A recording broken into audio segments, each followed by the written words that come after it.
And we are live from a couple of different locations in the continental 48 United States. We appreciate y'all so much here for joining us today on this episode of the High Low Sports Podcast. It's always a pleasure to hang out and talk about what's going on in the wide world of sports with y'all. This is DJ, joined as always by my co-host Kelcey, as we get ready to talk a lot about football today. It's a very football-centric show because we got college footballs in that weird spot, NFL footballs where, oh my goodness, are they for real or are they messing with us? We got some hierarchies and awards we're gonna start placing. We got some should they stay or should they go? We got a lot. It's a football show, but not that football. Yeah, you know what? It's that time of year, right? This is what happens every fall. We get into this mode where it is football, football, football. Because let's be honest, they're in the weird spot with baseball, but it's that run right before the playoffs. It's just kind of like, all right, well, do I care enough to watch? The Giants aren't in it. No, not really. Everything else is on delay until October, November. So here we are with football, and more football, which works for me. Especially when they have it on pretty much every darn day of the week, it feels like. So we're going to talk a little bit about that later on for sure. But without further ado, we got a lot to get into. Let's go and get into our first part of the show. That's the tip-off brought to our good friends over at SeatGeek. Use code BELLUPSports for $20 off your first set of tickets, whether it's a concert, comedy show, sporting event. Bellup Sports will get you $20 off your first purchase. And we're going to start with the one game of the week, arguably the best and the main college football game of the week that punches us both right in the heart. Is Kelcey's Auburn Tigers will be taking on DJ's Boomer Sooners in Norman, Oklahoma. Two ranked teams, both undefeated into the season, both trying to kind of get that second push in the SEC as they're kind of on the mid-tier, give or take, trying to push in that upper echelons as we take a quick look at some of it. We also got the return of Jackson Arnold taking on his former team in Oklahoma, having a heck of a start for your Auburn Tigers. John Mateer having a heck of a start to the season as well. Kelcey, I'll let you lead the way on this one. How are we feeling about this big showdown in Norman, Oklahoma between number 22 and number 11? Yeah, first of all, let me just say I'm surprised Auburn's undefeated to this point. I was worried about Baylor. And honestly, the first half of last week against South Alabama made me nervous. I haven't seen the receiving core really step up yet and like shine like you're hoping to. You've had Singleton, you have Cam Coleman making some plays. They're hit or miss, they're highlight plays, but they're not every down plays like last year. You know, you had a guy on the team that was making every down plays. Now he plays on Sundays for the Chargers. But that's where I look at this Auburn team that does make me nervous. And honestly, on the flip side, Oklahoma, man, it's impressive to watch, but are they empty calories like we see with Oklahoma at times? You know, that's always my question when it comes to Oklahoma, which was the question I had with Jackson Arnold, with Caleb Williams, with, you know, name any quarterback that's come out of Oklahoma in the last decade. I can ask the same question: is like when they go into their first test, what are they really prepared for? I don't know. Auburn's Auburn. I don't trust Hugh Freeze to win a big game whatsoever. So this one's exciting, but at the same time, like, I'm ready to be miserable. I'm prepared for that inevitability, and it makes me nervous that that's possibly the case. One thing that I think is very interesting about the matchup too is Auburn plays very old school Auburn-esque, where they're very good with the ball. They don't turn it over a whole lot. They're very, not gonna say safe or conservative, that's a little bit dramatic, but they just don't make a lot of mistakes. They don't stab themselves in the foot, which when Auburn's been good, that's kind of one of their hallmarks. Like, we look back with Derek Brown and those defenses in the early 2020s and late 2010s.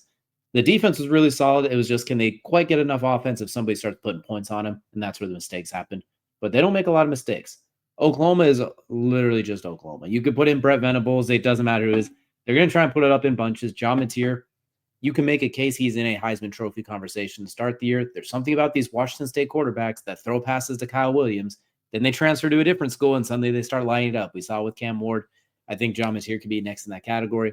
We do see the 3 interceptions, but the 5 touchdowns and nearly 1,000 passing yards. He has a little bit of Baker Mayfield-esque to him as well. He's athletic-ish, not breaking your back with his legs, but annoying you with his legs, sometimes getting caught from behind because he forgets that his legs aren't going to kill you. Makes a ton of plays, very accurate with the ball, kind of an interesting delivery, can hit every blade of grass. I think the first quarter is going to do a lot to decide this game. If Oklahoma jumps out like 10-0, 10-3, and they're rolling, then it's dangerous. But if Auburn forces a few punts, maybe limits them to 1 possession in the quarter, maybe 2, and Jackson Arnold's just, if he has to get his tush pushed on 3rd and 1 just to keep it going, I think that can make it very interesting. But I think the first quarter is going to tell a lot about this game for sure. I think the 6.5 spread it's weird on paper. It feels too high, but at the same time, if Oklahoma's going to win, I think it's going to be by more than a touchdown. I don't think if it's close, I think that does favor Auburn. But I think if Oklahoma's going to win, it's going to probably be 10 points, maybe 13, something like that. I think they're going to pull a little bit. I don't think it's going to be 23, 24, 21, 24, where Oklahoma kicks a game-winning field goal. I think if it's tight, I favor Auburn there. But I think if Oklahoma wins, they're gonna pull a little bit. Yeah, I do kind of almost feel the same, but I think it's going to come down for me. I look at the offensive line for Oklahoma. Can they hold up? Are they going to be the answer? And I look at Jackson Arnold, not from his arm, but from his legs. He's been so effective with his legs so far. And even look at Oklahoma when he was there, he was effective with his legs. It was when he was able to be effective with his legs and then throw is when things opened up. And that's something Auburn's always succeeded with, was a quarterback who can open things up through their legs and then throw as well over the top. But yeah, it's something that I think I agree with you as far as like, if it's early and Auburn gets punched in the mouth, I don't know if that team has what it takes to stick it out. But I'll say on the flip side, I think it's the same for Oklahoma. If they get punched in the mouth early and Auburn gets up 2 touchdowns, I don't think Jackson Arnold's going to slow down at that point, being back in Oklahoma with a point to prove. And I think Oklahoma, who has not been punched in the mouth yet, if it happens, I don't know if they have enough to come back all the way, but I do think they'll make it close at some point in time if Oklahoma gets down early. I just don't think it'll be close enough to make a difference. But because you're going to get Auburn that just goes 3 and out. Like, as much as I would love to say, yeah, they're going to limit it to 1 to 2 possessions, Auburn goes 3 and out so much that it's like, no, it's probably going to be like 4 possessions each every quarter. Almost, it feels like it's going to be a crazy up and down game. Is what this one almost feels like it's going to be. But it's just which team can limit their mistakes. John Mateer, the reason I don't really love him as a top 3 Heisman candidate right now is because of the turnovers, which I think is favoring Auburn. You look at Kieran Crawford and what he's been able to do as a sack artist. This defense is getting behind, getting after the ball when it's in the air, when it's tipped for Auburn. So I think that's something when you look at Auburn has a favor, has an opportunity defensively. And so that's why I raised the question of the offensive line for Oklahoma. If they can hold up, Auburn's going to have to make the impact offensively first to set their defense up, and I don't know if Auburn's ready to do that. Whereas I think Oklahoma can do that either way, but they really need that O-line to really stand up and stand tall in this one. Exactly. I think if Mateer's running a little bit early, like panic running, having to escape as opposed to just extending, that's what I think can get worrisome. If he's extending because he wants a big player, just extending because Auburn's coverage is good, that's one thing. But if it's, oh goodness, there's a monster in my face, that's the issue. And I think Auburn's receiving core could be very interesting. If they do, you mentioned we haven't seen a lot of them yet. This could be maybe the game they break out. Maybe this is, we've had a rabbit in the hat. And I think that shakes up the game a lot. I don't think OU secondary, it's fine, but it's not like, oh goodness. Yeah. And now let me be very clear. Auburn's receiving core is still really good. We haven't seen the big plays consistently. Like when we've seen them go off, it's been, yeah, okay, that's a highlight reel catch. That's a highlight reel first down. That's a bomb. Like, those are the moments. What we haven't seen are the intermediate 15-yard gains consistently, the 10-yard gains consistently, the hitches, the goes, slants, things like that. We haven't seen those consistently, which is where I look at Horatio Fields, who is probably the unsung guy on this wide receiving core for Auburn, is like that guy. If he can get the first downs, if he can keep the chains moving for Auburn, along with Jackson Arnold, you already have the running backs. And Damari Alston's the big question here. Can he come back healthy as be the running back again?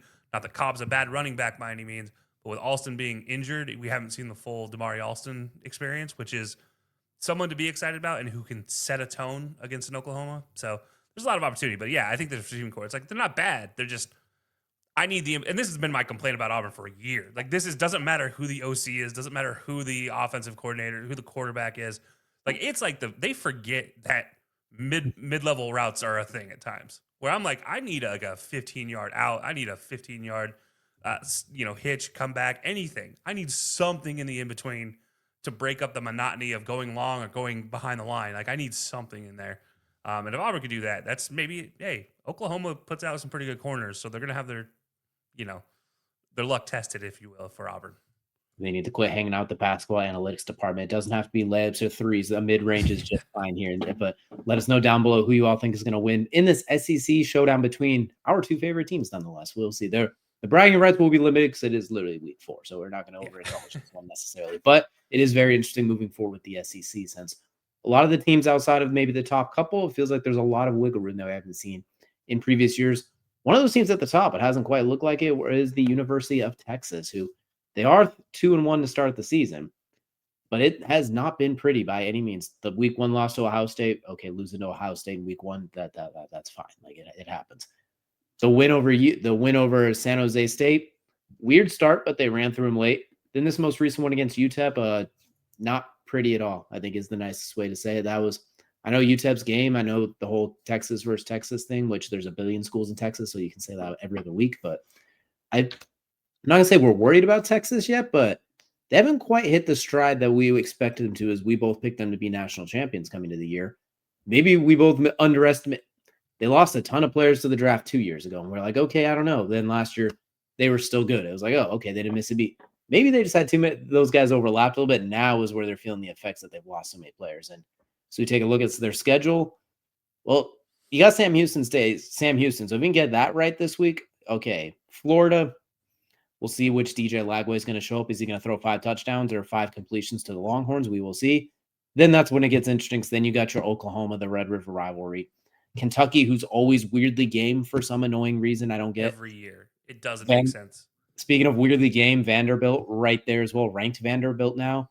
Of course, that big matchup with Georgia, and then rounding out the season with Texas A&M and sneaky Arkansas in there.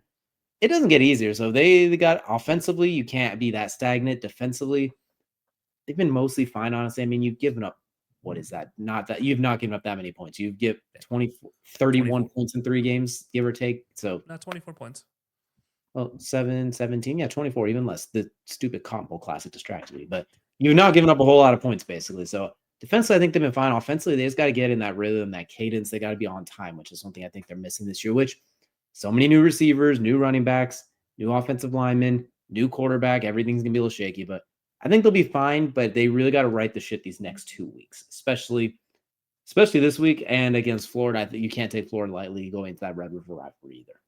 Yeah, look, this is a get right week, right? You talk about it every year with a team in college football where they just need to get a get right week. And now let's not kid ourselves. Like a 27-10 victory, a 38-7 victory, those look good on paper. But if you watch the game, there are times, though, there was a good chunk of the beginning half of both of those games where you're like, this team might not win against San Jose State. UTEP might beat them if they're not careful. And then Ohio State wasn't like it was the worst thing in the world. You lost 14-7 as a top 3 team in a top 3 matchup. Like on the road. Exactly. Against the reigning national champions. Like, okay, let's take a break here, Texas fans, for being Texas fans for a moment. Let's just look at this like actual football fans for a second. Your team's not that bad. No.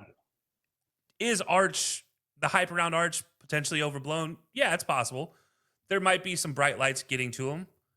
Let's not kid ourselves in thinking that this guy's the worst quarterback in the world. Yes, he doesn't look great, but to say he doesn't deserve to be in his position because his name is Manning, that's an embarrassment, first of all. Secondly, the rest of this Texas team has also let down their coach and their fans. It's not just Arch that's the problem. Yes, Arch has to deliver the ball to the receivers. Okay, but they also have to catch the ball when it hits their hands. There can't just be Livingston.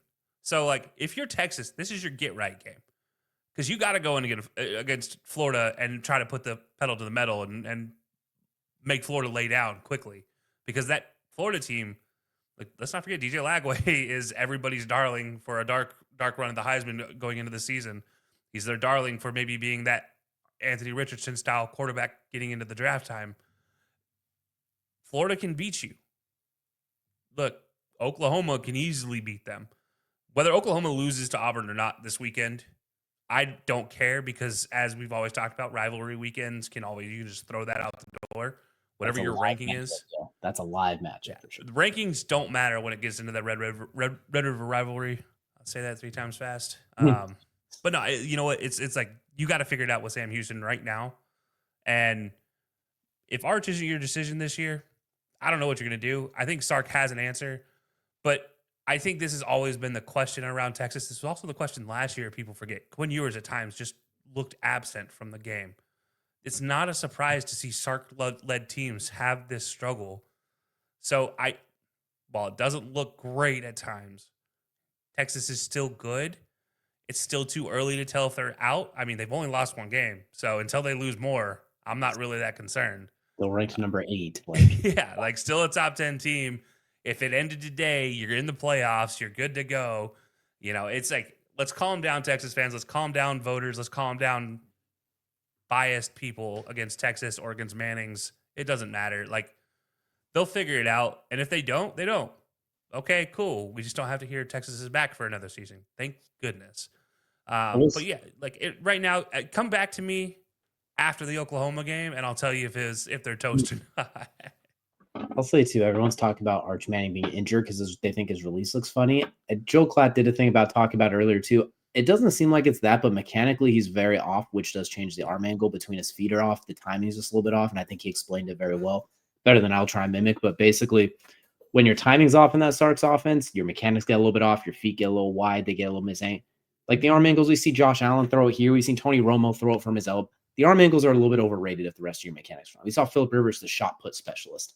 So I don't think I'm not worried about his injury. I think just the timing, I think there's just a lot, and there's a lot of pressure. I mean, we're literally talking about a guy who has 4 career starts at this point as the Heisman frontrunner coming into the year. So there's a lot going into it. I'm not, like you said, we're not worried yet unless you lose to Sam Houston or Florida. I think after that Oklahoma game, even if you look terrible up until that point, you beat Oklahoma, then you're like last year's Chiefs. Like, all right, well, you win, even if it looks terrible. Arch's Heisman campaign would probably be done at that point. Yeah. But I think it was probably already done at this point, regardless, barring a ridiculous final 9-game stretch. But they'll be fine. We've seen Heisman Trophy candidates come out of nowhere in the last 5 weeks of the season. They just got to beat a couple ranked teams, at the end of the day, have great games. I will say this about his throwing angle. It does look odd for him. And as you mentioned, when you see the explanation of it with Joel Klatt, he does explain it like when you're behind, you're trying to rush, so your mechanics get separated, so your upper body's moving faster, your lower body's moving slower. It does look awkward. And from a baseball standpoint, you see it all the time with pitchers who are stepping too soon. Their body's trying to make up for an overthrow in the last pitch or an underthrow.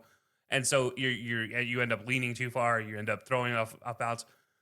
If you look at his old mechanics versus now, it is different. It's a lot like Quinn Ewers made me worry after, as he got to the season, he had this new quarterback coach who's telling him to throw completely different. It's those type of things that make me worry. So I do worry he did maybe get some bad mechanic help in the offseason. But he also has 2 uncles that are potentially Hall of Fame quarterbacks. One is definitely a Hall of Famer. One is a potential Hall of Famer who probably will end up in the Hall. And he also has a Hall of Fame grandfather who played quarterback, who all threw the ball at 3 quarters or higher. So it is a little odd to see him throw at a quarter angle. But you know what? It's a modern football game. It's how you throw those quick passes just in Sark's offense. You have to throw that route.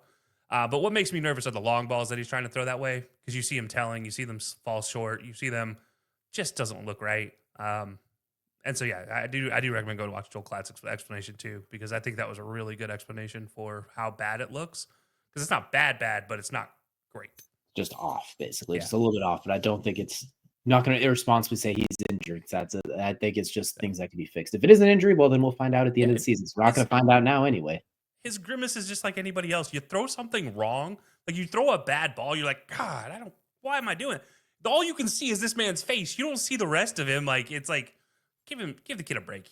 Sometimes your shoulder just hurts after throw, even if it's mechanic, even if you're not hurt. Sometimes it's ow. I put too much stank on that one. Now my elbow feels it for a second. I mean, get hit 25 times in a game, whether it's intentional or not, by your own offensive lineman half the time. Get stepped on, and then tell me you can go throw a pass in the 4th quarter and you don't grimace a little bit. Like, yeah, come on. Call you the new Eagles PR man. That's why we don't see Jalen Hurts throwing 4 passes anymore because of all the touch. I will not talk about the Eagles and Jalen Hurts right now. Well, that's not the team in green we're talking about, because we're now going to pivot to a team that's on the opposite end of the spectrum of Texas. We're going to the Notre Dame Fighting Irish, who, well, they have not been so lucky for them this year. They've had 2 games against really good teams. I mean, taking on Miami, I kind of love that. Taking on Texas A&M out of the gate, those are 2 really quality teams. Unfortunately, you lost both those games by a combined 4 points. That Miami one a little bit uglier. The fact that you didn't give Jeremiah Love the ball more than 13 times is a disgrace, but I digress. A&M, honestly, what can you say? That's just how the ball falls sometimes. You took a 4th and goal from miracle from Marcel Reed to get by. What concerns me is a Marcus Freeman-led Notre Dame Fighting Irish defense has given up 64 points in 2 games when their calling card has been defensively. I know we're seeing those playoff games from last year where they gave up 24 and 34. I get it. So it's like, I do worry a little bit about the defense because that's been their strong suit. And I thought that was going to be their strength coming into the year, that they'd be defensively, offensively, they come along. Jeremiah Love would be outstanding, but they'd also give him the ball. The Purdue thing I think they're going to be fine moving forward. I'm just looking at their schedule.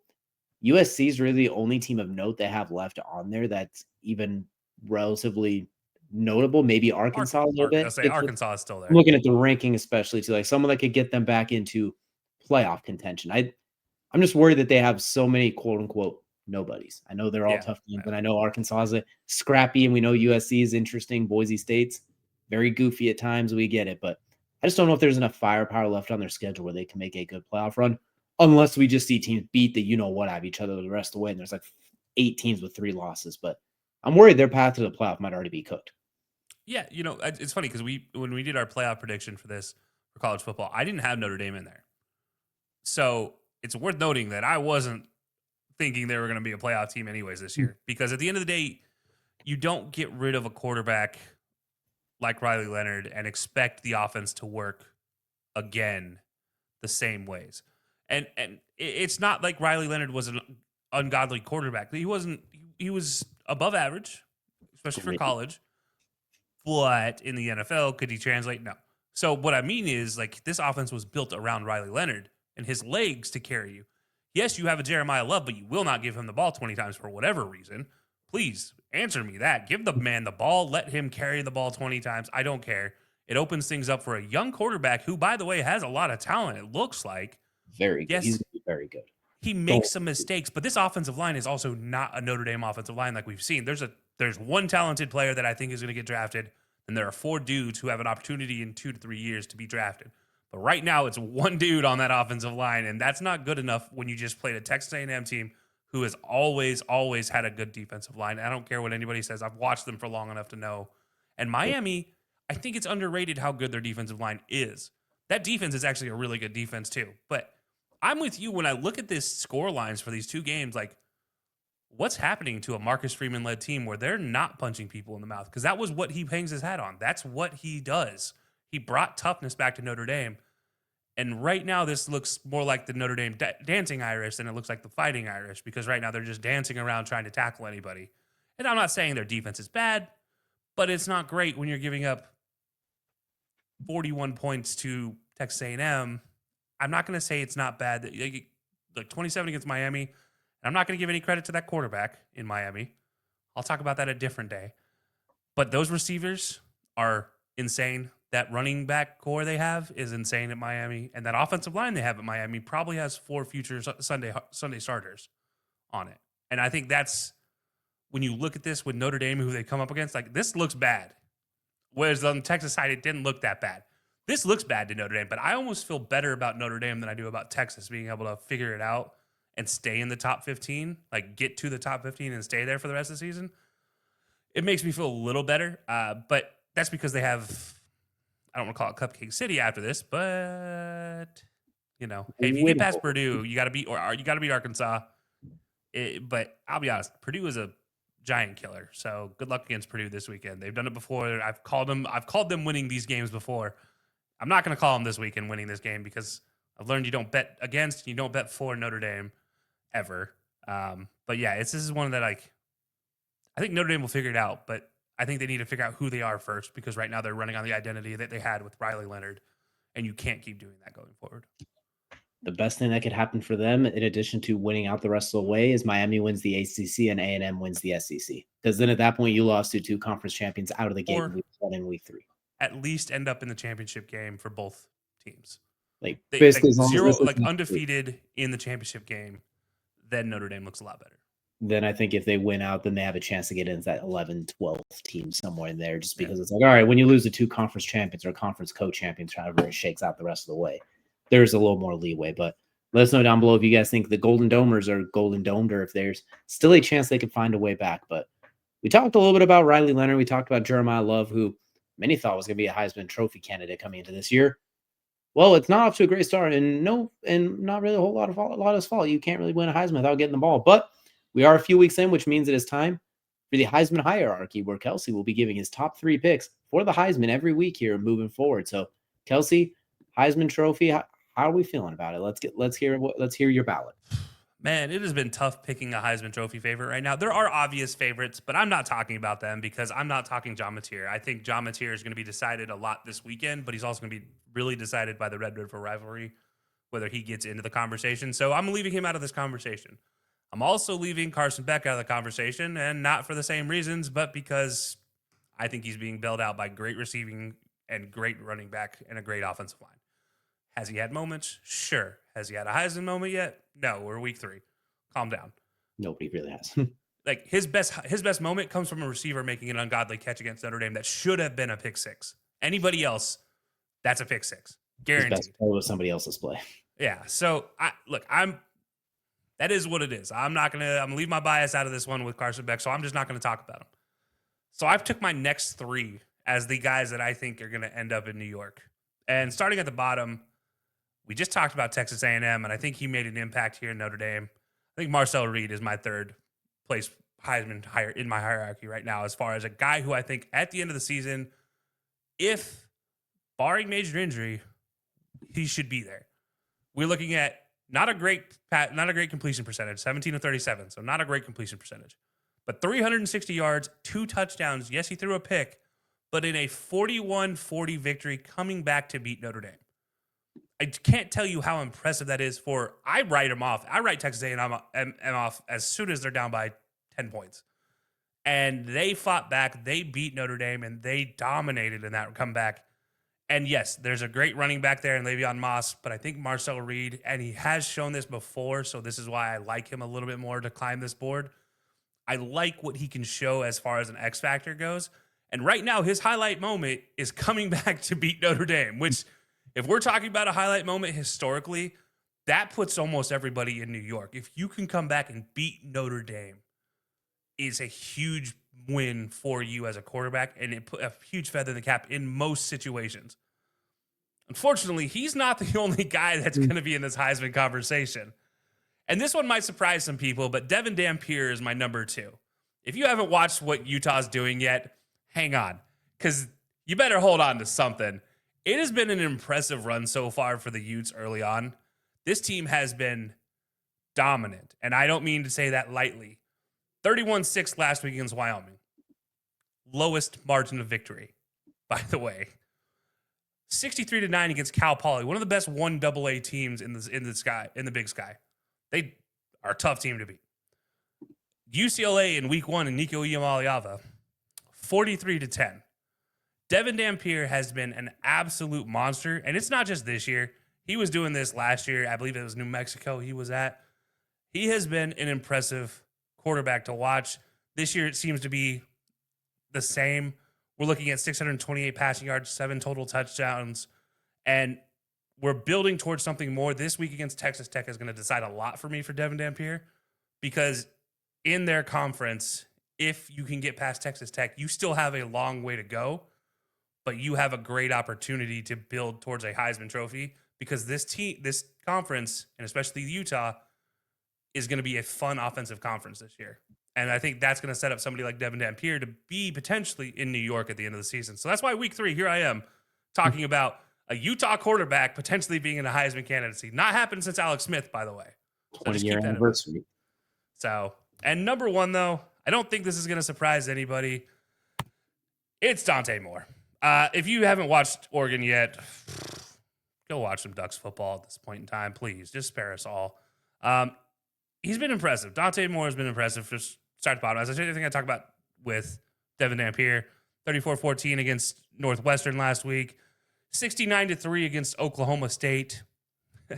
Not a team I ever thought I would see 3 points on the board for. And then 59-13 against Montana State in the opening week. It's been an impressive run. This Oregon team has a lot going for them as well. You look at what they have ahead of them. They do have some tough matchups coming up, but I think they're winnable matchups. The big one's going to be Oregon-Penn State, not this week, but next weekend, followed by an Oregon-Indiana matchup, followed by a tough Rutgers team after that. But it's all coming to a head near the end of the season against USC, as it always is with Oregon. Oregon-USC is always going to be a tough matchup. But yeah, you got to get past Penn State, and I think that's going to set up Dante Moore with the amount of ranked teams he has left on the schedule, an opportunity to potentially should be there on Saturday, or in New York at the end of the season. And look, Oregon's going to be in the playoff. It feels like they're a staple right now, whether it's at a top 4 seed because they win the Big Ten, or it's 8 through 12 or 6 through 12 because they're still a top 12 team. I think it doesn't matter. I think Oregon's going to be there. They don't play Ohio State until a potential championship game, so that's a plus for them. If they can beat Penn State, which is a big if, it's not an easy win right now. If they can beat Penn State, beat Indiana, beat USC, I should see Dante Moore in New York. So Marcel Reed already has the Heisman Trophy moment. His is already locked in right now, regardless of what happens the rest of the way. With more opportunities to come for him, by the way. Exactly. He can get more, but he's already got one on the board for arguably the best game of the college football season so far, at least the most exciting. He made that big play. Dan Pierce, you mentioned, in the Big 12 especially, this is a very fun match with them and Texas Tech this week. So those two and Iowa State, I feel like, are the 3 front runners for the Big 12 as of right now, because Kansas State has let all of us down that were believers beforehand. Kansas still can get the wheels going, but it's a little up and down. But I feel like Utah, Texas Tech, and Iowa State are the ones leading it. And as you mentioned, Dan Pierce, if he could really put on a show this weekend against Texas Tech, I think that's going to put like the trajectory at 90 degrees up. I think that could be a very big win for them. And Dante Moore's, when you're the Oregon quarterback, when they're such a well-oiled machine, you're going to have a chance. And I think the way he's playing this year really helps to stand out. Like last year when Dylan Gabriel was quarterback, it was fine. There was no issues, but it wasn't the driving force is just a well-oiled machine, basically. And he was the quarterback. He ran it effectively, all that good stuff. Dante Moore, it feels like, oh, yeah, they can reach another gear with him. It feels like he gives them that extra gear where they could beat that Penn State. They could beat that Ohio State. They could deal with those other SEC teams. So I'm curious to see how his development goes. And as you mentioned, that Penn State game is going to be huge at the way both those teams are right now. Because we're looking at a top 5, not rankings aside, I'm just giving like top 5 teams we've seen so far. 3 of them are in the Big Ten between Ohio State, Oregon, and Penn State. And those two going head to head like that, there's going to be a lot of tomfoolery between those 3 teams. I can't wait for all of it. I can't wait. I think Dante Moore has a very good chance, as you mentioned. Just crank that rocket up to the stratosphere. Yeah, and all 3, by the way, I was worth mentioning. I didn't pull these guys out of like the ether here. All 3 are in the top 10 for current odds for Heisman Trophy candidacy. I didn't take the top 2 because I'm just not doing that. But I also didn't take Gunnar Stockton, who's up there. I don't think he's there yet. I think there's some other players that are like in that conversation. Jackson Arnold's in that same range. I don't really know how I feel about Jackson Arnold yet. His determining factor is going to come against Georgia. No matter what happens against Oklahoma, I think it's going to be a big moment if they can win. But I think Georgia's going to be a telling moment. And then obviously the Iron Bowl at the end of the year for somebody like him. There's a lot of guys you look at. Drew Aller is a guy that also should be in this conversation. But right now, they haven't played anybody yet. I'll come back to you in 2 weeks, Drew Aller, once you play Oregon. I'll see how that goes. Like, it's so hard for the Heisman this early.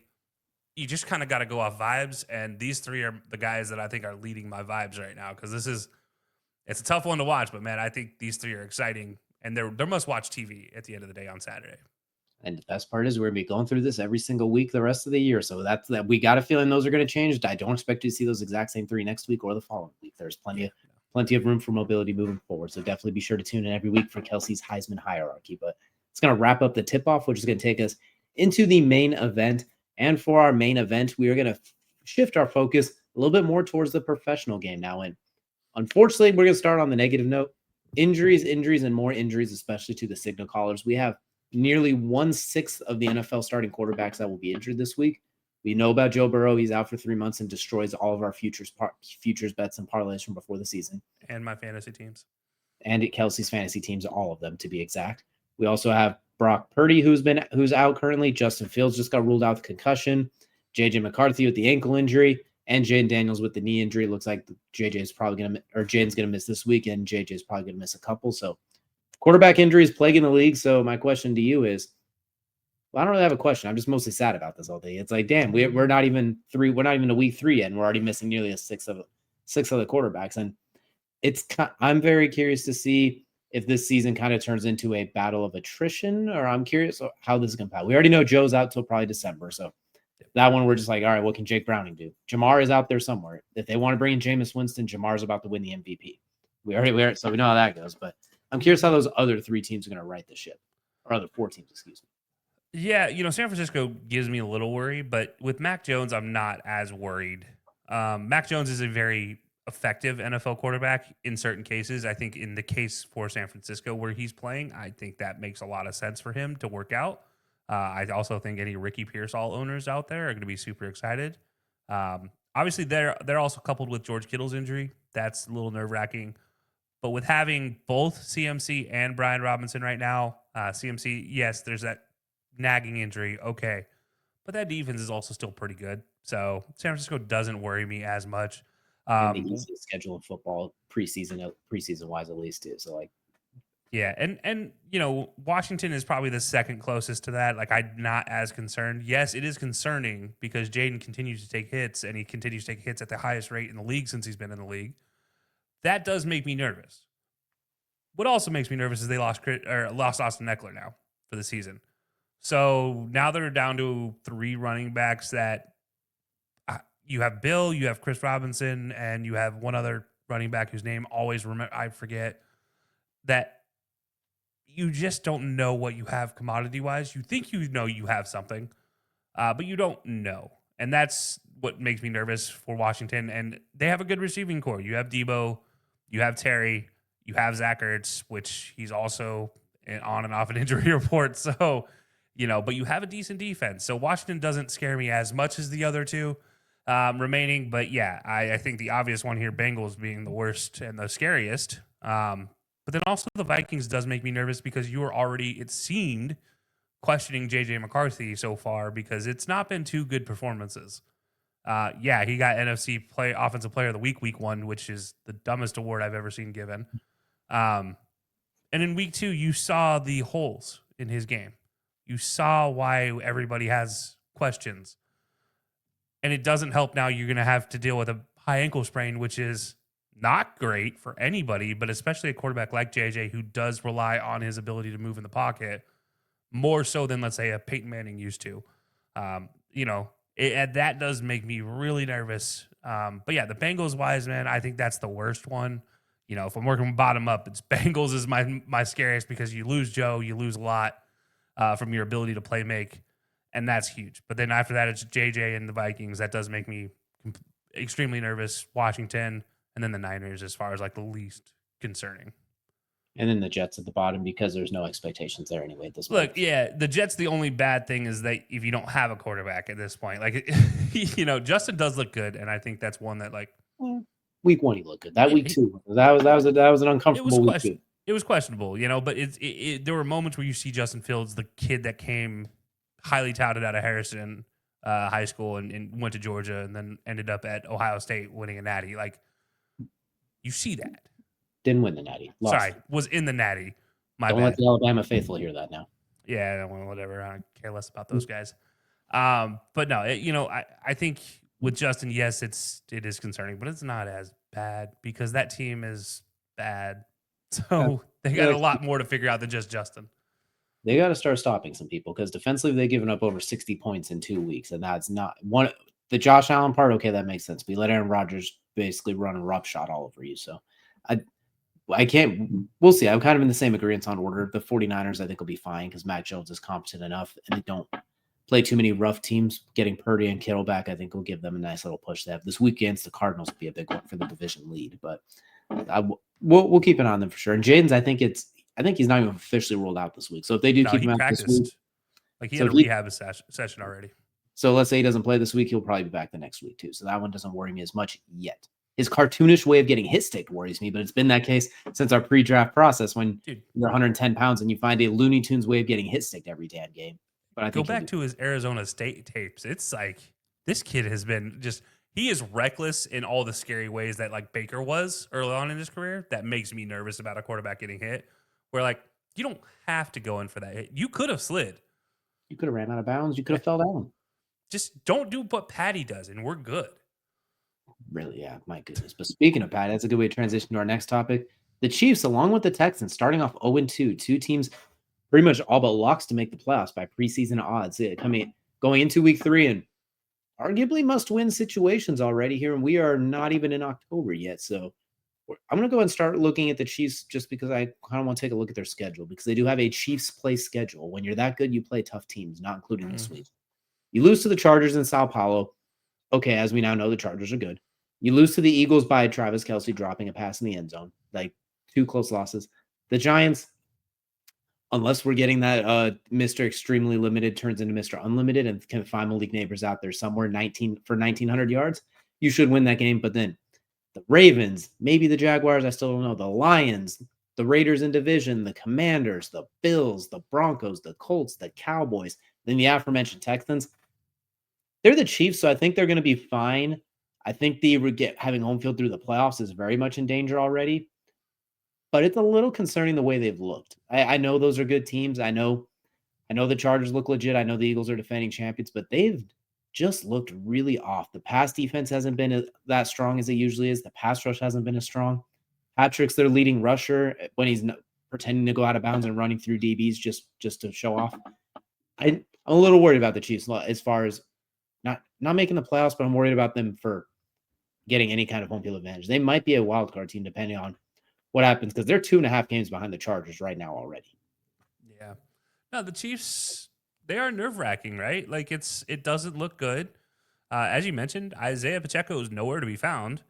No running back outside of Patty's anywhere to be found, it feels like. As a Isaiah Pacheco owner, though, that's who I think about. Travis Kelcey also has felt relatively disappeared from this offense.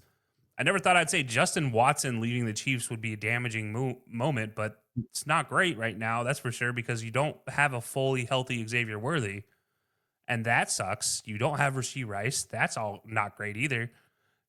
You can't rely on anybody really in that receiving core to be reliable right now. It's not like Hollywood Brown's lighting it up like everybody thought he would.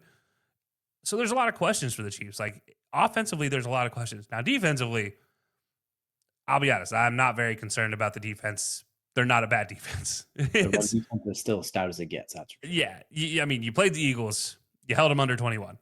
You played the Chargers. You held them under 30. That's a pretty good, impressive job. Like, especially with the way Justin Herbert was playing in week 1. That was a great job. But you still lost to the Chargers in division. That can't happen if you're the Chiefs. And you looked blank against the Eagles. Like, you just looked empty. You didn't look like you were ready to play a football game against the Eagles. And that's not a good look. That's something that I've never seen a Andy Reid coach team look in a game against what is turning into a quote-unquote rivalry as far as the modern NFL is concerned, which I hate that explanation, but yeah. So the Chiefs to me are the team, like, it does make me nervous. It's not the most nerve-wracking. I do think the Texans is more nerve-wracking because where is Nico Collins? But the Chiefs does make me nervous, and I just, if you're talking Texans, though, it's, man, where'd that offensive line go, right? I'll say with the Chiefs before we move to the Texans. What worries me too is they're down by double digits in the fourth quarter in both games, and then a random Patrick Mahomes bomb gets them back into it to make it a one-score game, like that one on fourth down against the Chargers where he's parallel to the ground and pulls off some magic that only him and Josh Allen are able to pull off and get to find Hollywood Brown. Then the one against the Eagles where he finds Tyquan Thornton after missing him for what would have been an easy touchdown. He finds him for the much harder touchdown to close the gap. So it does worry me the way they're going about it. They're the Chiefs, so until November, I'm not going to really be worried. At this point, I've learned my lesson. We're not going to worry. The DJ curse of picking them in the preseason might be real. We might have already proven it, but we'll get to that later. You did mention the Texans, which we're going to look at their schedule here in just a little bit as well. What really makes it interesting for when I look at them is you kind of mentioned where's Nico Collins. Well, I'll tell you where he is. He is open out there somewhere. The ball is just not coming his way whatsoever. Yeah. The offensive line you mentioned, my goodness, is it bad? That is a bad offensive line.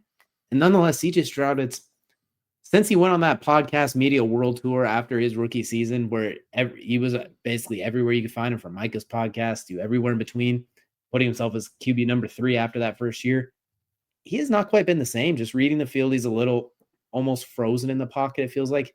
He's a ball placement specialist with incredible accuracy. That hasn't quite been the same either. He's missed Nico Collins multiple times in that last game against Tampa Bay. Against the Rams, he looked very uncomfortable. Something's just not clicking. Defensively, we know how good they are defensively when they're in their zone. Those two guys flying off the edge, those corners on the outside playing straight man-to-man could beat us if you can. And then Alshire and Toronto in the middle, destroying everything that comes near them.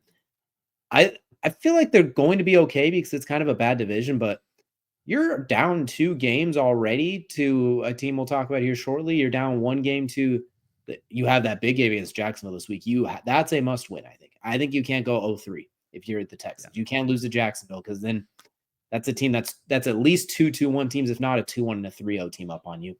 Granted, you get to play them all again, but you see they have to play Denver, San Fran, the Bills, the Chiefs, and even the frisky Seahawks are in there. And I don't know about you, and the Chargers are in there, the Raiders, and then you round the season out with the Colts.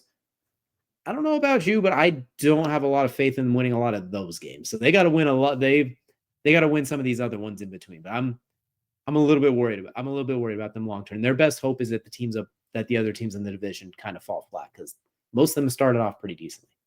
Yeah, obviously the Jags 1-1 right now. Yeah, they could probabably get over on them at least one of those. 2-0 if they didn't implode.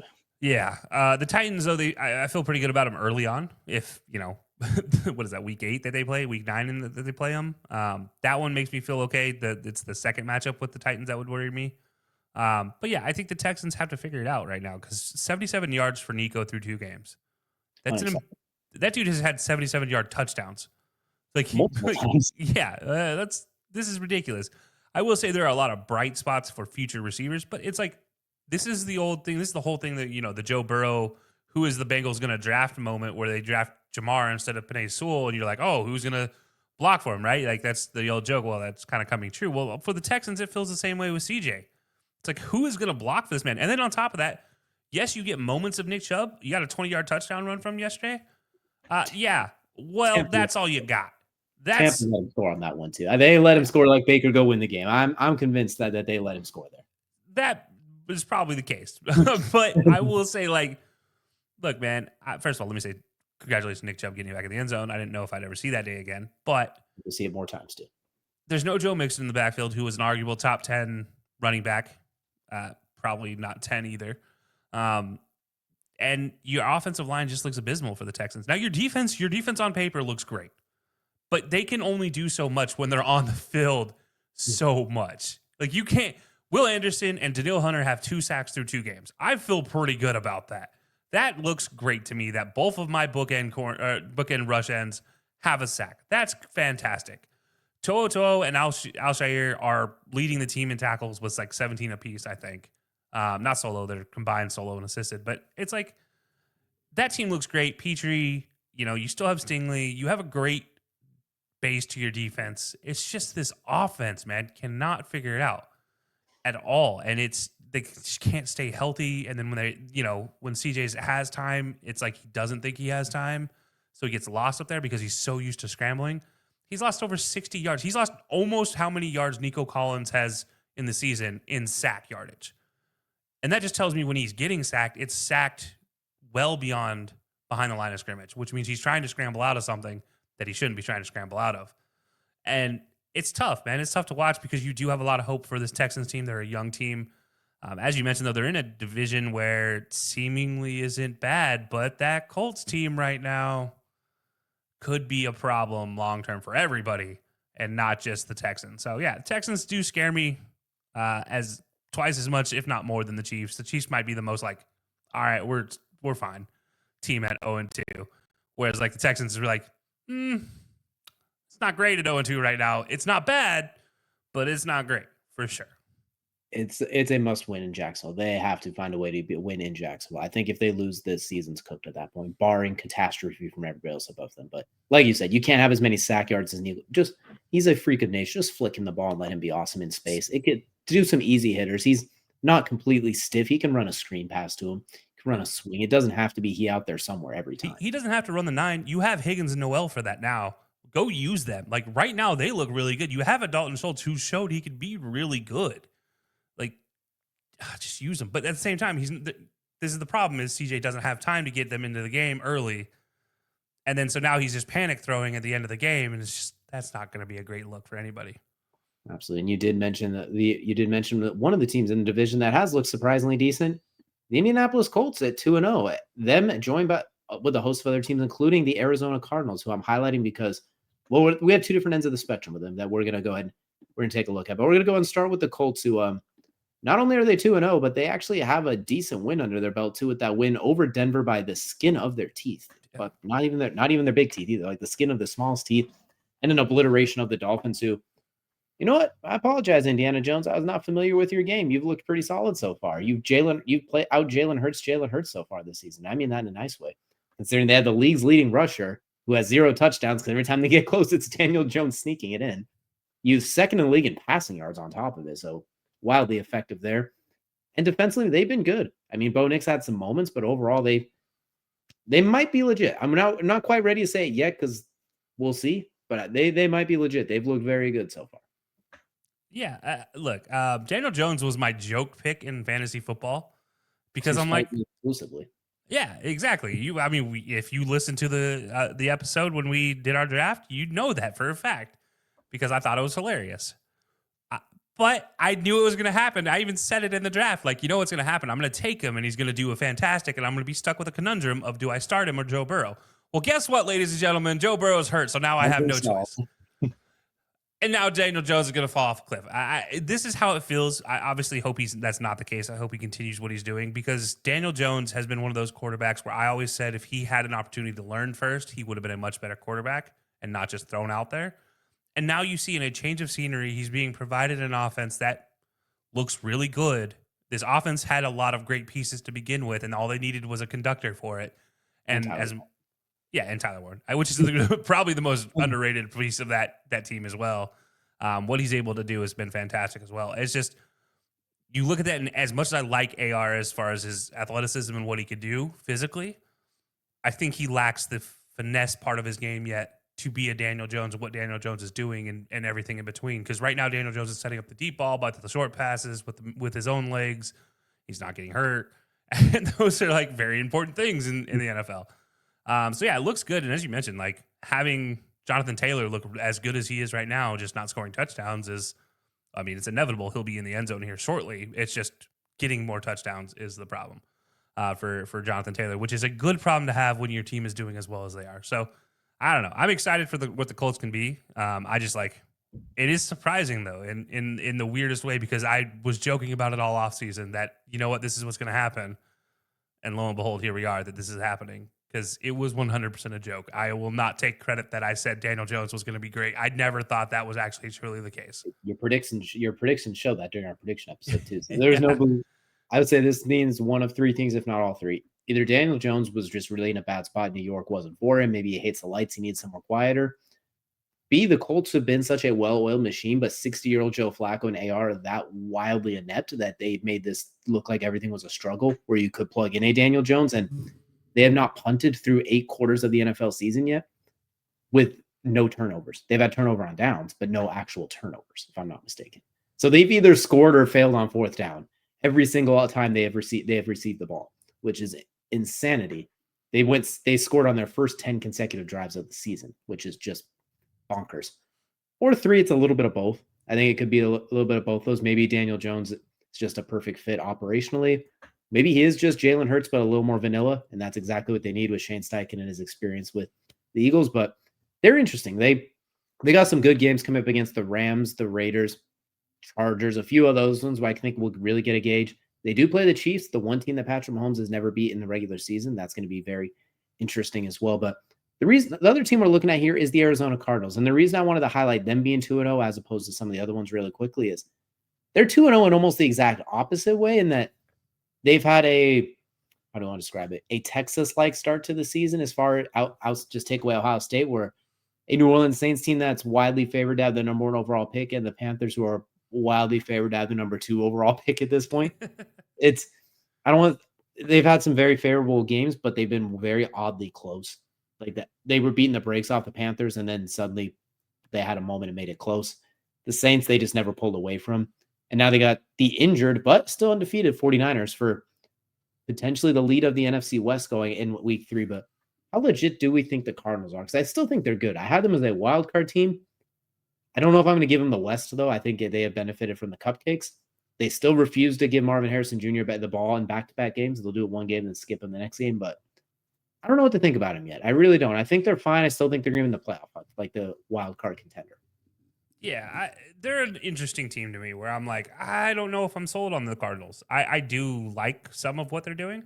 I like getting Trey McBride involved. I like seeing Trey Benson get involved as well, but I also love the fact they're balancing it with James Conner, who I've always talked about is one of those guys who's going to give you 5 solid games and then he's going to be great in spurts. And right now they're like, well, we'll take those 5 games and just break them up for 15. Like that seems to be what they're doing, which looks like it's working well. Trey McBride obviously is working well. Marvin Harrison Jr., I need to see him and Kyler on the same page. But I will say the most interesting part about this Cardinals team is their defensive line.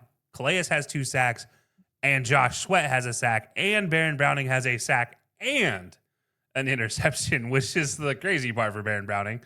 And I do think, obviously Buddha in the background, Buddha Baker is still Buddha Baker, and Jalen Thompson has been an exceptionally good corner for this team. I think I'm surprised, but I'm not in some rights with this team. I think, yes, they had a cupcake first 2 games. We'll see in the next 3 because I think the Titans game could sneak up on them if they're not careful because then we're going to find out for sure in the Colts game. But I think before that, we're going to get tested by the in-division rivals as we always see with the NFC West. But yeah, I think this is one with the Cardinals where you're seeing potential at times, but maybe not full explosion of potential. Like you're not sold on what you're seeing, but you feel decently well about it again eventually. So yeah, I don't know. It's not the worst thing I've seen though, for sure. Also, Will Johnson, by the way, fantastic corner. Absolutely, still awesome. Steal of a pick. What's interesting is you mentioned that defensive line. We haven't even seen Walter Nolan on that defensive line yet because he's been with that calf injury. We'll see him until after week 5. But once he gets into that, could really shake things up as well. So they're a very interesting team. I'm really curious how they go. You mentioned the division games, that Colts game.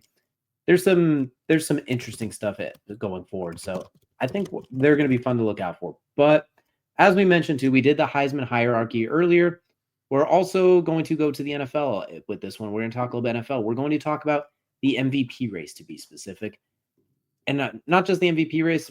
Kelcey did that Heisman hierarchy. I'm going to do it for the NFL. We're going to do the top 3 MVP picks that I have going ahead. And we're going to start by ripping the Band-Aid off right away with this one. Daniel Jones. I think he's taking the number 3 spot. Second in the league in passing. Tied for the league lead in rushing touchdowns with 3, if I'm not mistaken. As I mentioned, they have not punted yet with him at the helm. He's been awesome. His completion percentage is up there. They're moving the ball, 5 total touchdowns. The league's leading rusher behind him. He is truly Jalen Hurtsing it. He is vanilla Hurtsing it right now. He has more touchdowns than Jalen Hurts right now. He has as many rushing. He has 2 more passings. He's been very, very good, and they're undefeated. So as of right now, as of week 3, when he's had 2 really good games, we're gonna put him at MVP. I'm here for it. Perfect. That's all we need to hear if that keeps up, your fantasy teams will definitely enjoy that. That's why I'm leaving it at that. I don't want to jinx this. I'm just saying I'm here for it. Absolutely. Next one, Josh Allen. What he did week 1 was absolutely spectacular.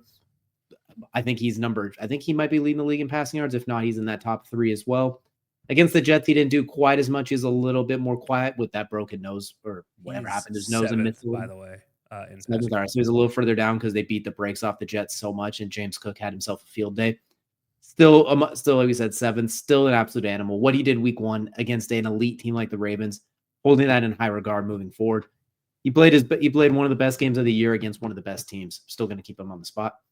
And number 1, to not really my surprise, but a lot of other people maybe, we got Justin Herbert number 1. 2 fantastic games back to back. If I'm not mistaken, he is number 1 in passing yards. If I'm not mistaken, if not, he's right up there as well. No, Russell Wilson is right. Yeah, yep. Because of Russ's big game, Russ is 1, Daniel Jones is 2, and Herbert is 3. There we go. That's where I got it mixed up. But nonetheless, he has been awesome. Still no turnovers. Getting it done with his legs. The big game against the Chiefs in Brazil week 1. A Monday night game it's late for all of us, but right on time for them on the West Coast. A huge game against the Raiders and didn't miss a beat. The bombs to Quentin Johnson. He's made Keenan Allen look young again. Needs to get Ladd McConkey in the end zone, but that's a different conversation. It's not like they've been running the ball like last year and he's playing fish. It is through Justin Herbert. It was literally, they can't even run. They haven't even tried to run the ball yet. It's been all Justin Herbert. I'm worried someone kidnapped Greg Roman and stole his play sheet. But you know what? It's working. They're 2-0. They're 2.5 games above the Chiefs in the West. They've been awesome. And yes, there's a little bit of, you get bonus points for beating a team like the Chiefs, just like Allen gets bonus points for beating the Ravens. I know Lamar's stats are better than these guys, which were almost all exclusively done against the Browns, and where Dylan Gabriel threw a touchdown pass in that game. That's how bad of a blowout it was. By the way, more touchdown passes than Jalen Hurts on the season. Dylan Gabriel, fun fact. So, like the honorable mention is Lamar, but these are the three guys I have for the MVP as of week 3. I like it. I want to throw a crazy stat out here for Josh Allen that I think is just kind of mind blowing.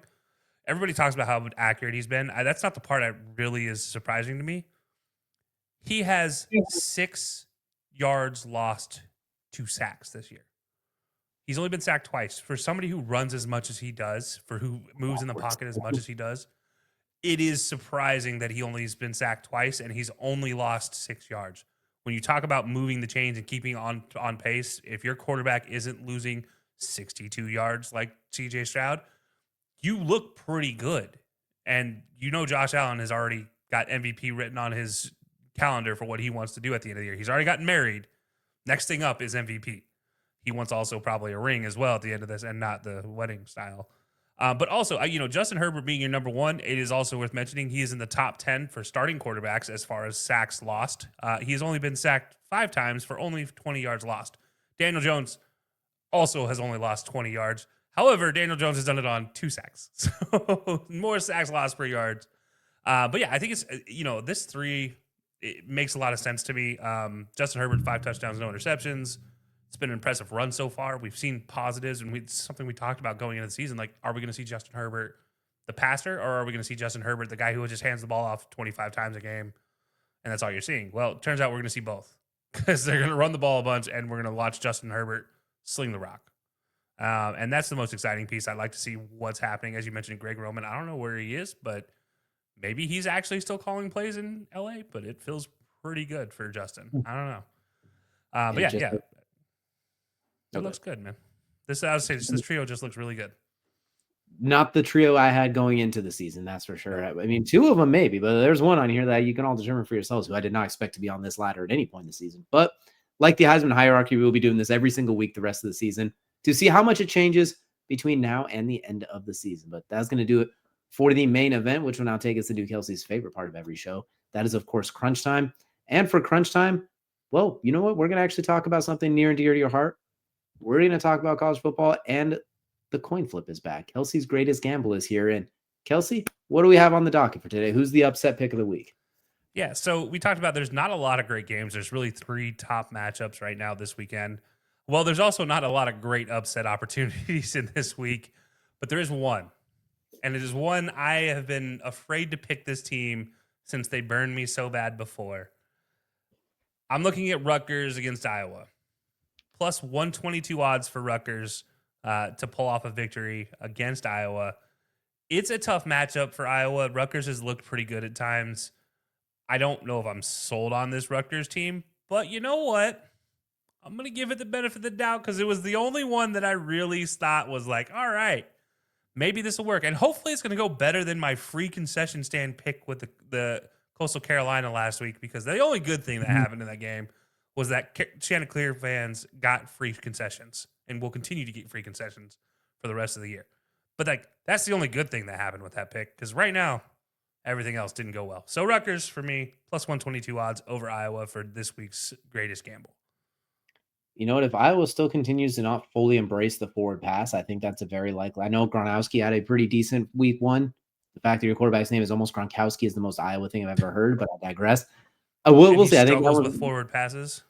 Yeah, I am very curious to see how this one goes, but that's an interesting. We'll definitely keep that one on the docket. Rutgers could be sneaky, that's for sure. They could be very weird, but this is what we have for this show today. We appreciate y'all so much for joining us. Be sure to check out our YouTube page for some of our other episodes and other content. Follow us on all the social medias as well. Be sure to tune in for DJ's Best Bets on Sunday. You don't want to miss that. Hopefully we can start riding the ship a bit of a rough start to the season, but we're going to get back on track. But we appreciate y'all so much for joining us, and we'll see you all again next time.